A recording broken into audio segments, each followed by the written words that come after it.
大家好，我是瓜皮儿，本期带来蝙蝠侠大战超人。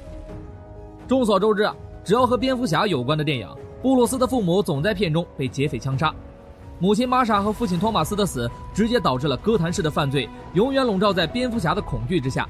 20多年来，杰森死在了小丑手里，蝙蝠侠也越来越黑暗。但一切在克拉克的到来后彻底改变了。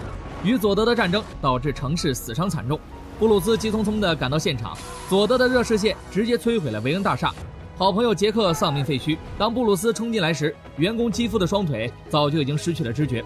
救下了一个失去父母的小女孩后，布鲁斯抱着安慰着孩子，看着与维恩卫星一起坠落的克拉克，他暗暗发誓要搞死这个克星人。就这样发誓了1年半，被克拉克在印度洋摧毁的机器散落了极其稀有的克什，而这1年半里，布鲁斯从来没有停止过打击罪犯的脚步。现在的布鲁斯早就不像年轻时的样子，他下手变得更狠，每一个被惩罚的罪犯都会被烙上通往地狱的蝙蝠侠之印。殴打罪犯，锻炼完身体，布鲁斯回到了蝙蝠洞，管家侠身兼多职，照顾着布鲁斯。时而化身发明家，时而化身保姆，时而化身知心大妈，时而变成布鲁斯的代练。布鲁斯对克拉克的仇恨日增不减，克拉克却活得自在潇洒。夺命记者路易斯赶来采访一群独裁者，这群恐怖分子的背后拥有一个强大的财团资助，俄罗斯兄弟会老大阿纳托利也参与了其中。跟随而来的 CIA 成员被查了出来，然后就被就地正法了。路易斯被活捉了起来，听到超人赶来的动静，阿纳托利杀死了所有人，想要嫁祸给超人。屠戮的过程中击中了路易斯掉落的笔记。 CIA 下令轰炸所有恐怖分子，克拉克赶到撞烂了导弹，摧毁了无人机，和路易斯巧妙的配合下干掉了恐怖分子。当 CIA 再次赶来时，这里只剩下了活着的女人，所有人都被烧成了灰。听证会上，幸存代表认为这一切都是超人的错，超人被设计成了背锅的人。路易斯回家后发现了笔记上的子弹，这是一种不属于任何军方的子弹。克拉克也回到了家，他并不在乎世人怎么看他，他只在乎路易斯的安全。在一场钢铁修之后，克拉克看到了新闻的报道，心中有些动容。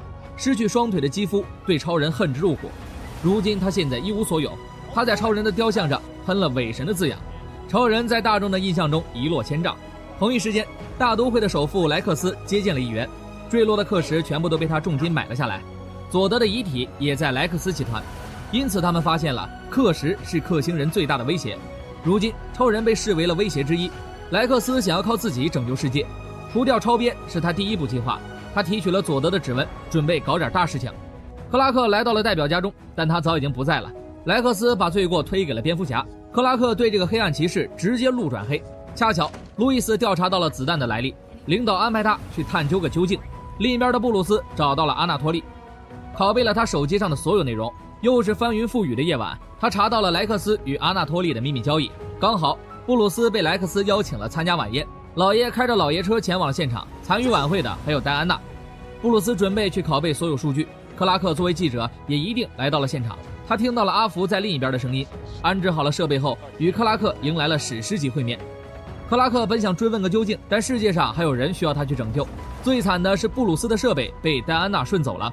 蝙蝠侠最憋屈的一次出动，身份被发现了，还没拿到需要的东西。而克拉克在人们需要的时候一次次站了出来，世界对他的争议越来越大。克拉克不知道自己该如何是好，他打电话给了妈妈。路易斯则在芭芭拉的帮助下查到了子弹的来历。蝙蝠侠的烙印依旧印在了每一个被抓的罪犯身上，每一个带着烙印进监狱的人都被阿纳托利的手下在监狱杀害。克拉克也因此对蝙蝠侠充满了意见，而莱克斯的计划还未停止。他借着肌肤对超人的仇恨，密谋了一场大事情。戴安娜在博物馆中遇到了布鲁斯，莱克斯的数据中也有着戴安娜的把柄，但加密程度他无法破解。拿回了数据后，布鲁斯立刻着手破解，直到自己疲惫地睡了过去。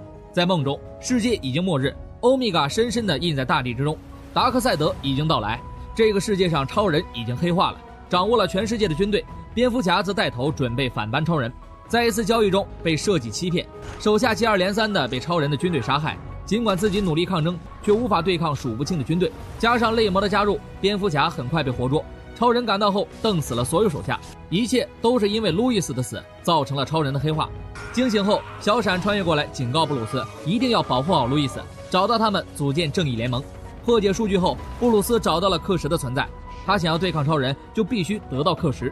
阿福希望他不要和超人开战，但布鲁斯绝不允许任何威胁人类的东西存在。他来到了运输克什的港口，安装了追踪器后，就驾驶着蝙蝠车追了出去。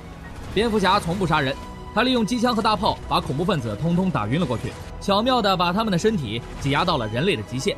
不幸的是，超人来了，蝙蝠侠无视法律惩戒犯人，让他非常不爽。然而他自己也不是这个屌样子吗？他警告蝙蝠侠不要再出现了，不然哥弄死你。蝙蝠侠暗下决心要让他流血，克什没拿到，还被威胁了。回到蝙蝠洞就准备去强抢克什，政府也要求超人来到会议现场给个说法。基夫坐着炸弹轮椅来到了现场，同时布鲁斯也收到了引战的邀请函。莱克斯巧妙地利用了他们的不满，挑起了战争，幸存者代表也被杀害。超人来到了现场，但他却无法察觉牵制轮下的炸弹，灾难就这样发生了。在场除了超人，无一幸存。看着电视机前发生的一切，布鲁斯怒火攻心，他偷走了克什，开始了强身健体迎接决战，把克什提炼成了各种对抗超人的武器。看着档案里的资料，他才意识到这个世界上还有许多身怀异能的人存在。莱克斯看着自己最后的希望消失殆尽。莱克斯拿着佐德的指纹来到了克星飞船，他在飞船上学到了地球之外的数十万星球的知识，将自己的血液融入到了佐德的尸体之中，他强行给佐德注入了新的生命。克拉克再次来到了山顶之上，他仿佛看到了自己的父亲。在他怀疑人生的时候，家人又一次给了他希望。布鲁斯已经做好了决战的准备，他现在只需要静静地等待着克拉克的到来，但玛莎却被阿纳托利捉了起来，路易斯也接连被活捉。莱克斯将路易斯从大楼扔了下去，他也成功地吸引了克拉克。安置好女友后，克拉克愤怒地杀了上去。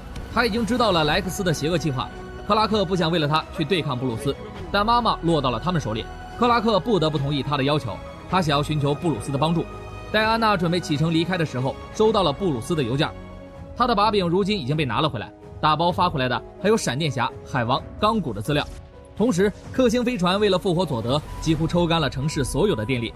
克拉克找到了布鲁斯，他对布鲁斯道了歉，希望得到帮助。但现在布鲁斯顾不了那么多了，他只想弑神解决这个威胁。眼看劝说不了，克拉克只能和他开战。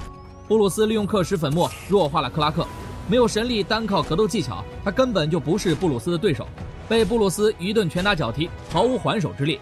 但粉末的效果很快就退散了，眼看他又成了铁，布鲁斯直接懵逼了。此时克拉克已经下了杀心，为了救妈妈，他不得不干掉眼前这个男人。若不是克什粉末，布鲁斯这一下基本就是凉了。现在的克拉克也不过是比较强壮的凡人。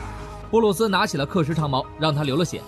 克拉克说出了自己的母亲玛莎的名字，他希望布鲁斯可以救出玛莎。这一下勾起了小蝙蝠脆弱的记忆，自己的妈妈也是玛莎。于是他愤怒地质问着克拉克 Why did you say that name? Martha, why did you say that name? Why did you say that name? 直到路易斯赶来告诉了布鲁斯真相。这一刻布鲁斯才知道，眼前这个男人比人类还有人性。得知一切后，布鲁斯许诺克拉克救回玛莎，而克拉克则需要去解决复活的佐德。两个人重归于好，成为了好基友。布鲁斯赶到现场后，炸晕了恐怖分子，冲进室内，恐惧击倒后干扰了他们的武器，加蝙蝠小标标放倒了一个又一个。随后几个终结技矫正了他们的脊椎，解决掉了外面的敌人后，冲进来救下了玛莎。另一边，佐德已经被莱克斯复活，毁灭日成功诞生。在他眼里只有毁灭，克拉克对抗他略显吃力。毁灭日的属性几乎超越了超人。看到基友遇难，布鲁斯急忙飞了过去，而戴安娜也意识到了事情的严重性，政府的攻击全都被吸收，并且释放了巨大的 EMP。克拉克为了保护地球，把他打到了外太空。政府同时发射了核弹，但毁灭日并没有死，反而吸收了整个核弹的核能，这下让他变得更加残暴。布鲁斯一个人更没有胜算，他决定回去拿克什之矛解决掉他，这是唯一的办法。布鲁斯准备把毁灭者吸引到哥谭市，太阳的照射下，克拉克恢复了力量，同时布鲁斯被毁灭者击落，生命危在旦夕之时，戴安娜从天而降，挡下了致命一击。克拉克也飞来帮助基友，看到基友安全后，克拉克放心了。三个人准备联手干掉毁灭日，两个神仙级队友选择贴脸硬刚毁灭者，布鲁斯全场只能 OB， 面对毁灭者的攻击只能一直躲避。看着队友们接二连三的被揍，克拉克决定亲自终结他。克什对他们都同样致命，但眼下最后的办法只有这样。最后一发克什粉末弱化了毁灭者，克拉克刺穿了他，自己同样被刺穿了心脏。毁灭者倒下了，克拉克也倒下了。布鲁斯看着倒下的基友一言不发。荒原狼手握3个母盒给了莱克斯浴室。超人死了，所有人都来为他送行。布鲁斯替克拉克家中还清了所有债务，他看着死去的基友，决定为他战斗到底。他必须要和戴安娜联手对抗未来可能发生的威胁，他必须要集结正义联盟。布鲁斯找到了牢里的莱克斯，但他并没有把烙印烫在他的身上，他准备把莱克斯送到阿卡姆。本期节目到此也就结束了，欢迎订阅关注瓜皮的栏目，下一期神奇女侠不见不散。